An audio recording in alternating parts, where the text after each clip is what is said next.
اور لائق اولاد وہ ہوتی ہے جو اپنے باپ دادا کے ورثے کی حفاظت کیا کرتی ہے، اور ہم لائق اولاد بن کر دکھائیں گے انشاءاللہ۔ اور آل انڈیا مسلم پرسنل بورڈ کی آواز پر ہم لبیک کہتے ہوئے آگے بڑھیں گے، جوش کے ساتھ بھی، ہوش کے ساتھ بھی، جذبات کے ساتھ بھی، عقل اور دانائی کے ساتھ بھی۔ یاد رکھیے صرف جذباتیت آپ کو نقصان پہنچائے گی، اور حکمت کے نام پر بزدلی آپ کی پیشانی پر کلنک لگائے گی۔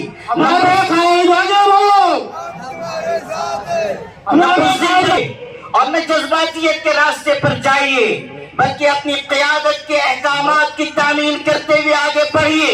وقت کا یہ نیا قانون مذہب مخالف ہے، دستور مخالف ہے، اور ابھی ہمارے جناب قاسم رسول صاحب نے اور دوسرے حضرات نے اس قانون کے مضر پہلوؤں کو بیان کیا۔ ایک بات رہ گئی، وہ عرض کرنا چاہتا ہوں، اور وہ یہ ہے کہ صرف پرانی وقف جائیدادیں خطرے میں نہیں آئیں گی۔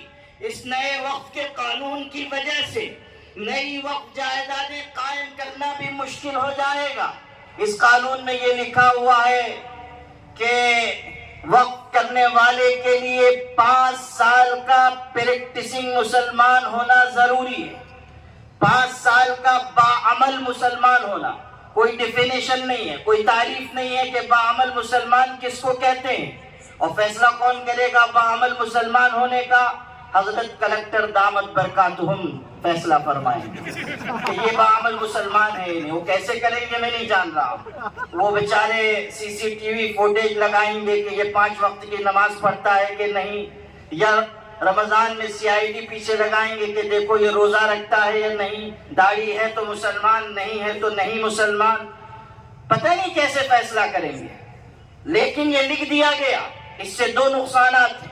ایک تو یہ کہ جو ہمارے غیر مسلم بھائیوں نے وقف کیا ہے وہ وقف کے زمرے سے نکل جائے گا، اور کل کلا کو کوئی غیر مسلم وقف کرنا چاہے گا نہیں کر سکتا۔ مسلمان بھی کرنا چاہے گا تو اس کو ثابت کرنا پڑے گا کہ میں 5 سال کا باعمل مسلمان ہوں۔ کلکٹر صاحب کو اگر پسند آ گیا تو ٹھیک، نہیں پسند آیا وہ کہیں گے کہ آپ باعمل مسلمان نہیں ہیں، چھٹی ہوئی، مسجد نہیں بنے گی، مدرسہ نہیں بنے گا۔ صرف مسئلہ یہ نہیں ہے کہ ہماری پرانی وقف جائیدادیں خطرے میں آئیں گی، نئے اوقاف کے قائم کرنے کے لیے بھی خطرہ۔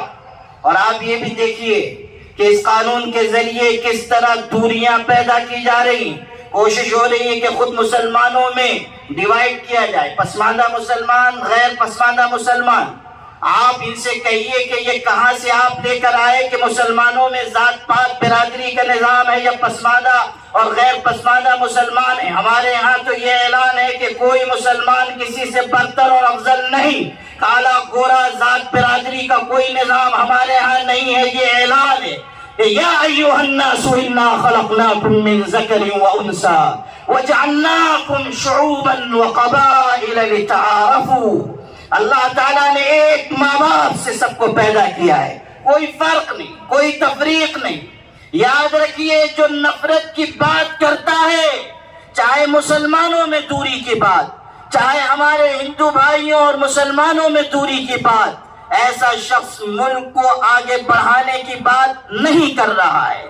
محبتوں سے ملک آگے بڑھتا ہے، نفرت سے ملک آگے نہیں بڑھتا۔ یقین ہو نہ ہو، بات تو یقین کی ہے، ہمارے جسم کی مٹی اسی زمین کی ہے، میرے وطن کے سبھی لوگ بھائی بھائی ہیں۔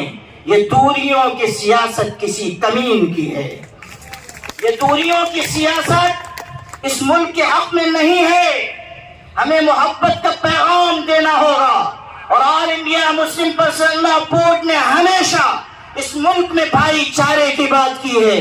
نفرت کی آبیاری ہمارا شیوہ و شعار نہیں رہا۔ ہم نے جب بات کی ہے محبت کی بات کی ہے، یکجہتی کی بات کی ہے، آپسی اخوت کی بات کی ہے، ہم نے سب کو ساتھ لے کر چلنے کی بات کی ہے۔ ہندو ہوں یا مسلمان، سکھ ہوں یا عیسائی، سب اسی ملک کے باشندے ہیں، سب مل جل کر رہیں گے تب یہ ملک آگے بڑھے گا، جب یہ دیش ترقی کر سکے گا۔ All India Muslim Personal Law Board نے اس دور کرنے کی سیاست کا جواب اس طرح دیا کہ دوریاں اور فاصلے پیدا کیے جا رہے تھے، تو ہم نے اپنے غیر مسلم بھائیوں کو بھی ساتھ لے لیا۔